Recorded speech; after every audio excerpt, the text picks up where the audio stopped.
All right. I think we're just waiting for a couple people to join here. And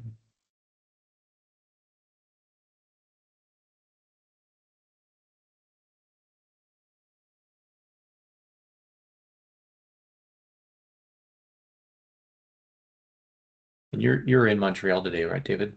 Yes, I Back am. home. Okay. Yep. Just gonna reference that. I want to make sure you weren't traveling in New York or something. Yep. Nice and cold here today.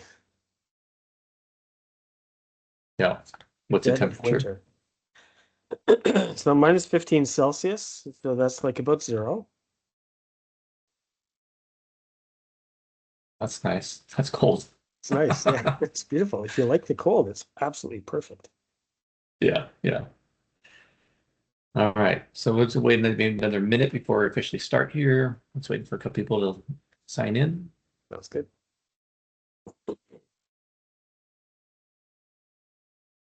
Get rolling.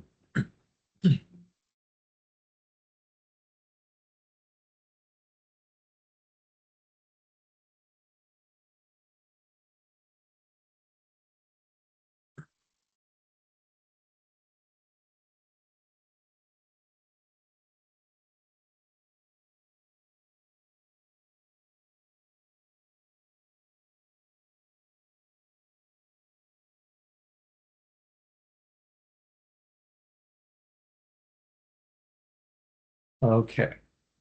So for those who did have logged in, might be another couple here that might be coming in as we start. That's okay. But I'll go and kick us off here. Welcome. Thank you all for joining today for this Zenapptic webinar, talking about from screens to experiences and then understanding more about what Zenapptic is. My name is Frank Nieto. I'm with Four Media Solutions. And here today with me is our partner, close partner, Zenapptic.ai, David Wilkins. And he's calling us from the cold, balmy place of Montreal, Quebec. Isn't that correct? Not too lonely, Yeah, but definitely cold. yeah, yeah. So, well, good. All right. So, as we start, David, really want to get everybody joining an idea of like what Synaptic is. But before we do, is take a step back. This obviously isn't your first company, being the founder and everything. I mean, you go back as early as what the mid '90s with one of your first companies. But what's been really cool, and I think people should know, is the evolution of what came out of that to what it was to what it is today, and kind of really how that became the origin of Synaptic. So, do you mind sharing a little bit about that, your background, and also how that led to Synaptic? Yeah, sure, Frank. That absolutely. So I really do look at what we're doing here as Zenapptic AI as a, excuse me, as a continuation of what I started out doing, what sounds like a lot of years ago when you say it that way, Frank, but it's been a while. My first company was called Vertigo X Media. We worked in the broadcast television industry. We did real-time 3D graphics for all the big TV networks. Did a lot of sports. We did Monday Night Football. We did the Super Bowl for Fox Sports. We did a lot of live news as well with CNN, and we did elections every 2 years with all of the networks, not just in the US, but around the world. And we ended up creating a platform for live television Mm. production where we took real-time data, turned it into 3D graphics that would go out on the broadcast screen. So sitting at home watching Monday Night Football, you would see all our graphics come flying on and off the screen, showing the downs and yards and Yeah. all the stats for the players. And I realized we did that for close to 10 years. And I realized that, around the end of that of Vertigo X Media's time, video was popping up everywhere. We were seeing Yeah. screens in shopping centers and corporate lobbies, and they said, it looks like people are trying to do the same things that we had been doing for so long already in broadcast. So I spun off a second company. I sold Vertigo to what eventually became part of Grass Valley Mhm. and spun off a second company called X2O Media. And X2O was all about taking the broadcast ideas and making them a lot more accessible for all these new markets that were popping up. And we went Yeah. strongly after digital signage. We evolved a bit into enterprise communications. Mhm. Anything visual where we could communicate real-time messaging became the focus. We did some big projects in retail, some big projects in higher ed. And eventually I sold X2O to Barco in around 2014, stayed on for a couple of years, and then I left and I thought, hey, that's it for me. I've done everything that I wanted to do. Took a break. And while I took that break, everything changed. Technology Yeah. changed. There was a pandemic. The way people work changed. And I said, hey, what a great time to come back in and not do the same thing I'd been doing for so long at X2O and before that in broadcast, but kind of reimagine everything. So Hmm. instead of focusing on the graphics that are on the screens, which was always what we did, 3D graphics, real-time data, I said, let's focus on the people who are in front of the screens. Why are we putting screens on the walls in the first place? What do we want to show there? What kind of connection do we want to have with the people in front of those screens? I started to really think about that idea of communities of users, people who Hmm. need to interact with content, view content, share it with other people. And Yep. then that became evolved over the last few years now into this concept of experiences, which I can talk a lot more about. But that's really the Yeah. evolution, and I see it as this reimagining of everything I'd done over the last 20 years or so. But we're going Yeah. about it a completely different way. Totally, totally. No, I love that. And everything you're hitting on, I think totally speaks to where we're at now.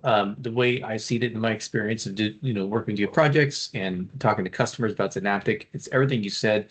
And quite honestly, I think it's kind of the way we're moving, right?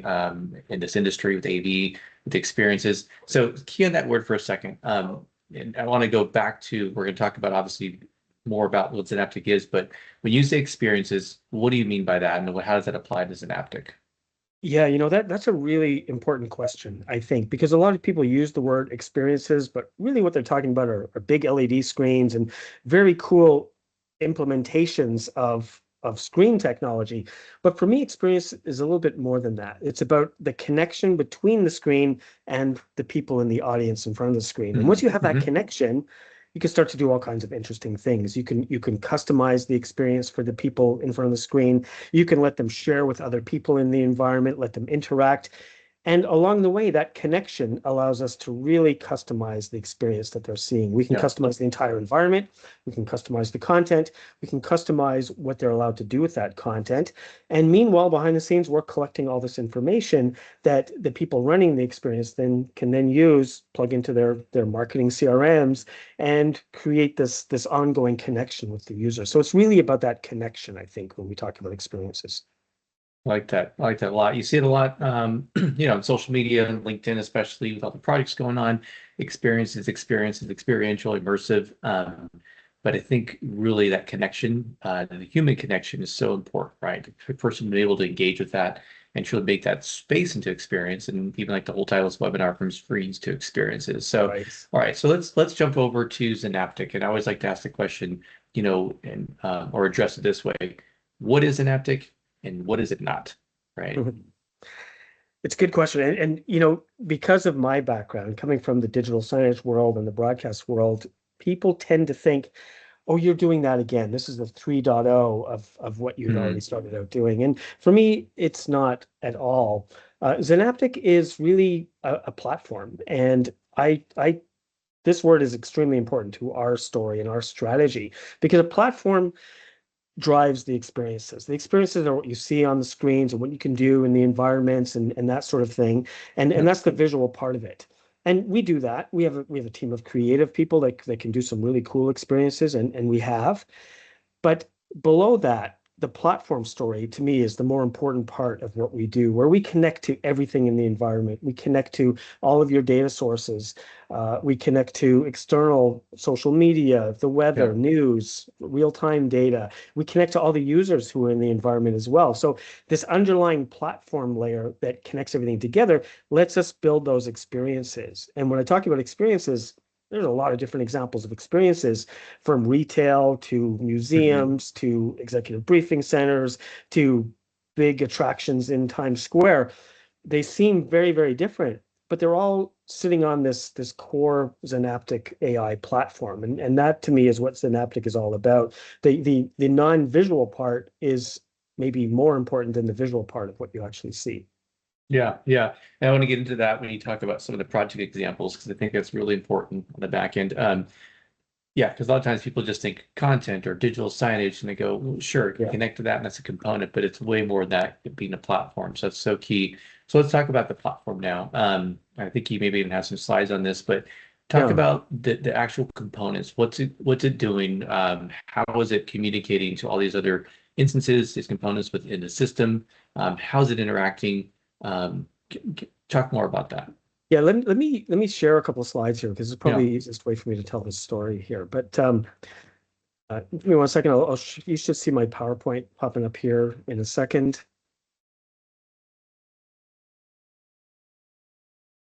And Yeah, I see you it now. talked Yeah. about the, Thanks. the the platform, right? Really, very high level. The platform enables these different experiences that we're seeing in the back. And we build on top of that all these different things that we do. And then if I advance here a little bit, the platform Mhm. is this part down below, the part that's connecting to everything in the environment. Everything from Mhm. from databases, like I mentioned, to social media feeds, to IoT sensors, to ticketing systems, to payment systems, to your CMS. Everything connects back to this platform. Part of it is on the back end and part of it is on the front end. So all the screens, all the different devices you might want to connect to, talk to, the different operator panels, they're all part of the platform. And then we build the different experiences on top of that. So experiential spaces, big focus for us. Mhm. These live living spaces where the content reacts to the people who are inside them, inside those spaces. Immersive live events. We've been doing these live corporate events Yeah. recently, which are actually really exciting. A lot of the value of what Zenapptic does with the real-time data and the connection to users really comes across when we talk about live events. And then overall digital workplace. And this to us means a few different things, but control rooms fit into that part of things. We did a smart factory project where we took a ton of real-time information and made it Hmm. available to everybody in the workspace. And that's really, those are different experiences. The platform never changes. The platform, and I'll go on to my next slide here, Frank, really quickly. Yeah. Uh, the platform itself is the part that connects to everything, right? All those systems I just mentioned, all your output systems, your video walls, your mobile devices, your VR goggles, those are on the output side. Then on the input side are all the real-time data sources. Your might be your CRM, it might be your Zoom and Teams video feeds, right? It might be your payment system, the financial part of it, right? So we're in the middle. We're collecting everything. Some things are coming in, some things are going out. You'll see on the far right there, there's this little box called AI. AI is actually much more than that little box, so that little component, because everything that we're doing in the system is all going through AI, whether it's on the output side, Mm-hmm. we use generative AI on the output side, we use analytics on the back end side, where we actually manage the value of the overall experience, right? So what we're doing are connecting everything to the common core platform. That's step number one. We're sharing between all the different systems. We're maintaining a sense of who is in the environment. These user profiles are really a key part of the story. We're managing things with AI. We're analyzing constantly as the environment changes. We're generating dashboards, and we're sharing data with external systems like your CRM, your ERP system. And the value of all of that all together is this smart environment where it's not any individual system in Hmm. the environment that's creating the value. It's the combination of all of the systems together that really Yeah. create that overall experience. So really, would you say it's kind of a seamless integration that's happening here, right? It's pulling, it's not just one source, there's multiple sources, and it's really truly scalable, right? You can plug it into almost any system and be able to kind of communicate back and forth. How does that, you know, I see this, for example, like in a brand new build. That doesn't seem like a problem. You come in and you connect everything. Now, do you feel it works the same with existing systems? Like say it's a system that's been there for 5, 10 years, you can just kind of come in, plop plop in Synaptic and then be able to connect to the sources. Does it work the same way as a new build? It does, because if you see in this diagram here, all these connectors are individual modules that we can add in. So if Mm-hmm. we went into an existing environment that already had these systems already installed and deployed, and they're kind of monolithic, they're doing what they do, we can get in there, we can connect to some of those systems or plug in different components. We can bring AI into those environments, which is Yeah. really, really interesting to me, without necessarily changing anything else in the environment. So just by adding one or two of these new modules with these connectors, we can all of a sudden create this whole other layer of value on top of an existing implementation. So great point. It doesn't have to be a new installation. It could be adding value to existing deployments. Mhm. Great, great. Um, in some of the recent projects, and we'll get there here in a moment, you're going to share with the platform, there's been another kind of feature and approach and tool really that you begin to use at Media Director. Talked about that a couple of times. Do you want to hit on that like briefly? What is Media Director and how are you using it? Yeah, I think Media Director is one of our front-end tools that let you interact with the spaces, the experiences that we built across all the different verticals. Media Director is kind of this common thread because content is always part of the experiences Mhm. that we build or our partners build on top of our platform. And Media Director, you can think of it almost like a CMS, but it's more than a CMS. A CMS that shows you all the content that you have, all the different systems on the back end, and then gives you this really easy drag and drop interface. And I actually have an example. Let's see if I can call it up really quickly here. But Yeah. I had a video example of Media Director really used as a starting point, like a Hmm. CMS. I don't know if you can see that on the screen, but I'm going to play Yeah. this video, and just really, really quickly, it's going to just show, on the left-hand side. This is Media Director, by the way, on the left, running in a web browser. All of my content, wherever it's coming from, my internal systems, my external DAMs, digital asset management systems, Google Drive, Instagram, Mm-hmm. or different AI systems, for example, they all show up on the left.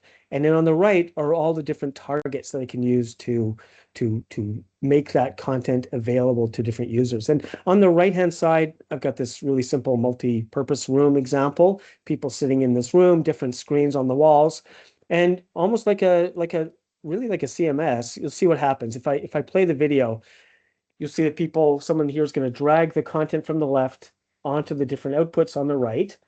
And it's completely non-technical, right? It's really designed for end users. Somebody in that space would be able to sort of customize what's happening in that space, kind of by dragging and dropping the different content types that they have available. So you see they're just bringing videos in.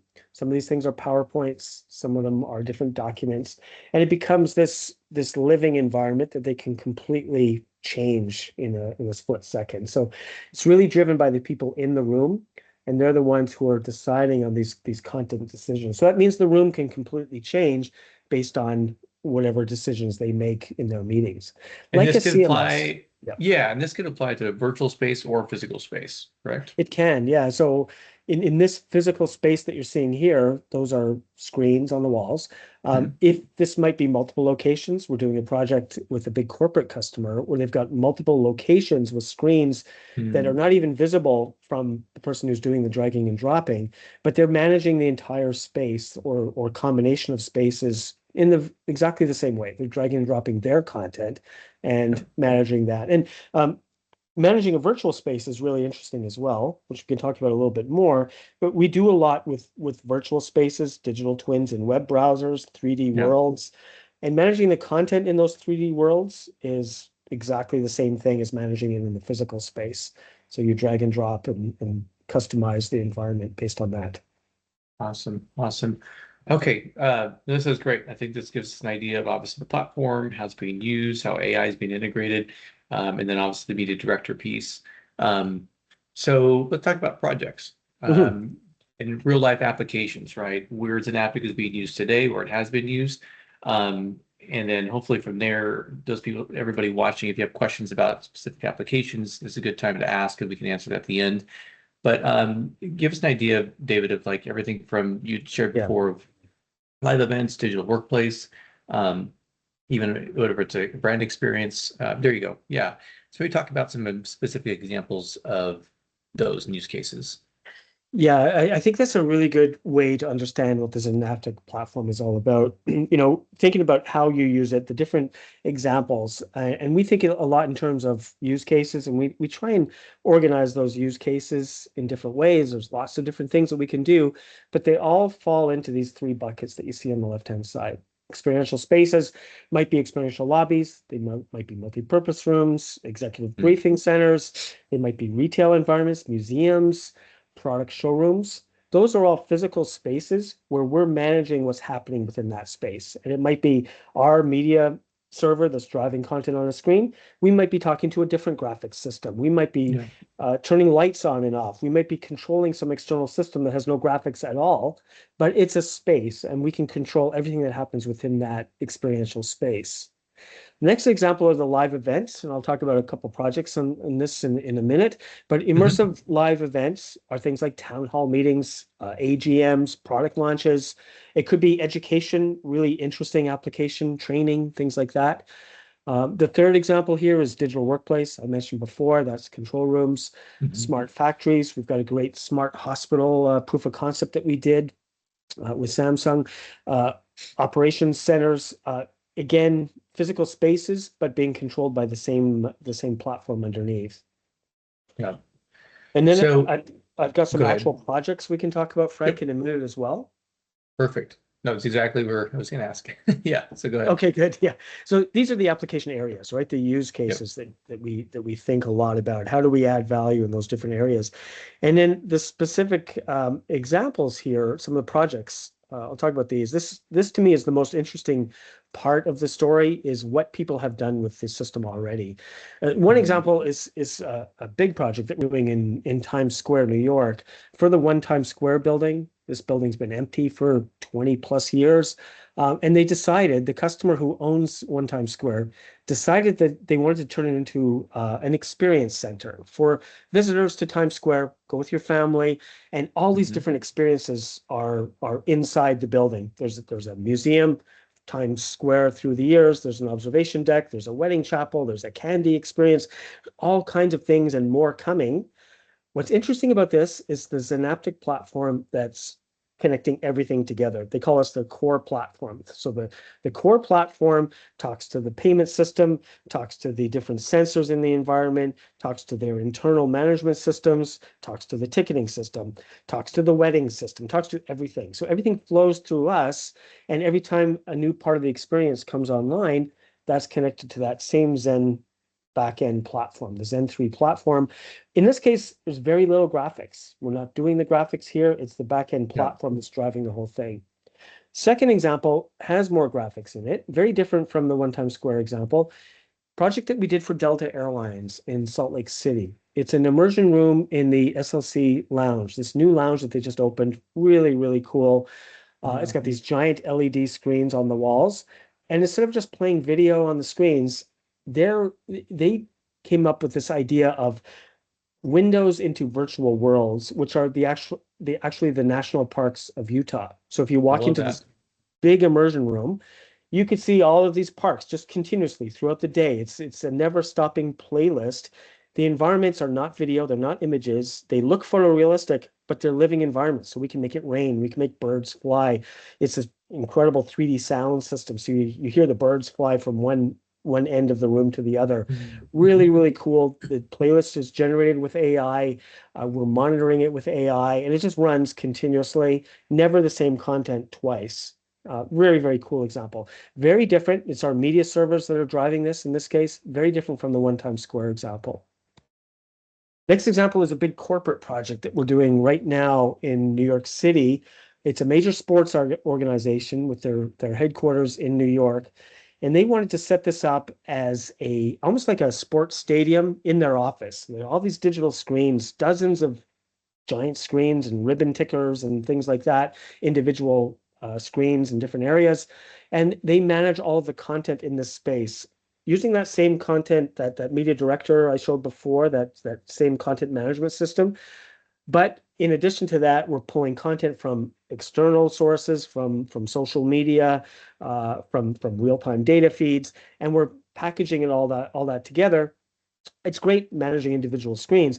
You can also do these total takeovers. You take over all the screens at once with different content. It might be a sponsor like a Nike, whatever, but it's not their logo everywhere. It's content related to Nike, for example, on all of the different screens in the environment. Really, really cool. It'll all be managed by themselves as this big immersive employee experience. And visitors will come in and, it might be different sports figures, different sponsors and things like that. Great example of CMS on a very, very large scale for an enterprise deployment.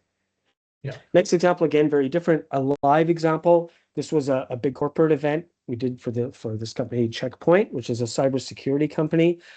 They did their annual meeting in this giant space, this old train station, renovated into an event space. Super cool space. Our creative team did all the projection mapping on all the screens. It was very cool, very branded Checkpoint. On the main screen in the middle was the live part of it, and everybody in the audience was able to interact with what the speaker was saying. They could vote on things, they could send messages to the screen, and it was this whole immersive live event. But that really wasn't the most important thing about it. What was really interesting was everybody who came into the environment was part of the experience. We knew when people checked in, we knew when they walked around to a sponsor area and went to the AWS booth, we tracked that. Everything that they did in this giant space, besides just the presentation part, they were able to interact with it and sort of generate data. At the end of the day, we had this huge amount of marketing data that we pushed back out into Salesforce. And the marketing people at Checkpoint said, wow, they were thinking originally we would tell them how many people were there.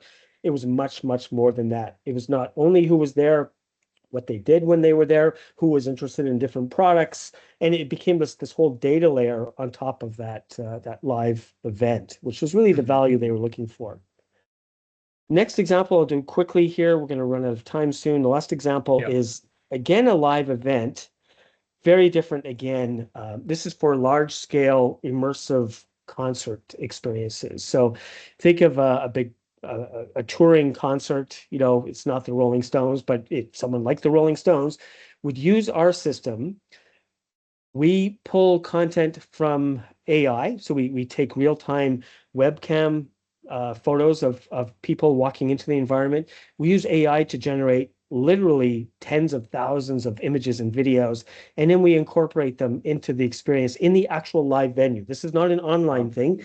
This is actually in the space. If it's Madison Square Gardens, for example, all the giant screens in MSG would be showing content related to the concert, to the show that's happening, but that are being generated with AI from actual live audience members. It's not canned content, predefined content. It's all generated dynamically. And then when people leave the experience, there's all kinds of post-experience opportunities for the artist to make money as well. Post videos on TikTok, you on stage, you in the sound check.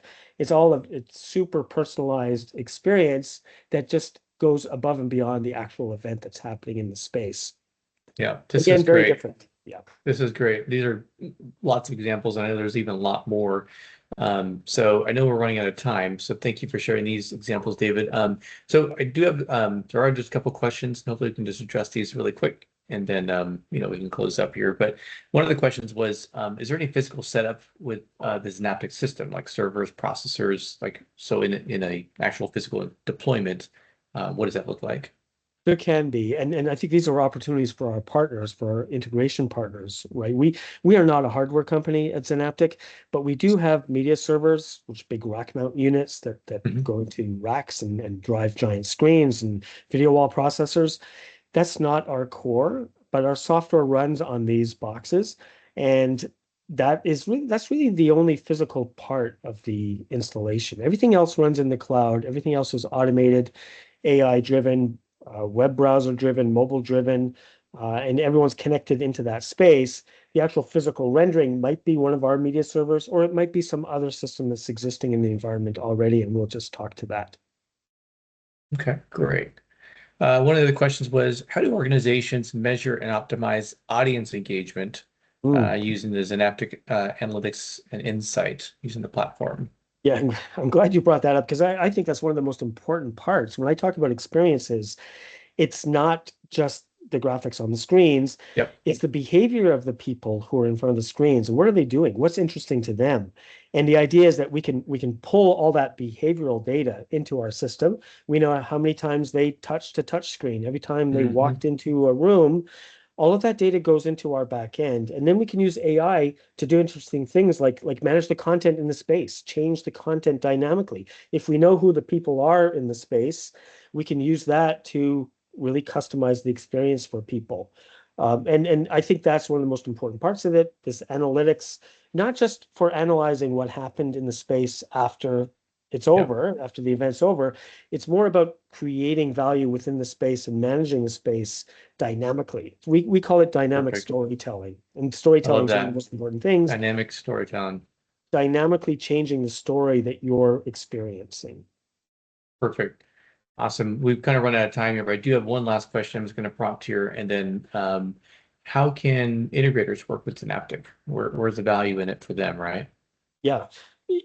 That's a really important part of our go-to-market strategy. So I'm not looking with Zenapptic to go out and do projects. That's not our business. I want to sell our platform, and I want our integration partners to deploy that platform. It's Yeah. you don't have to be a software engineer to do that. You're basically setting up the system, you're selling the different components of the system, you're installing it, making it work with the video walls and the different hardware in the environment. And I Mhm. think that that part of the story is really the bread and butter that we can offer to the integrators. That's what we're looking for with the integration partners. Perfect. Yeah. And that's what I encourage those listening and watching. Yeah, that was kind of the purpose of us kind of sharing about Synaptic here today, is really so that you can have a follow-up discussion with us and talk about specifically how you as an integrator, provider, solutions provider to it, and then user client can work with Synaptic and how we can work that into your offering overall. I think there's a lot of advantages to that. So, David, thank you. Thank you so much. This is awesome. Just looking forward to there you go. I Looking did forward to mention other, I didn't yes, mention using our platform in Zoom and Teams, but being able to fly around in a virtual space in perfect. Teams and having people send messages when they love the webinar, for example, right?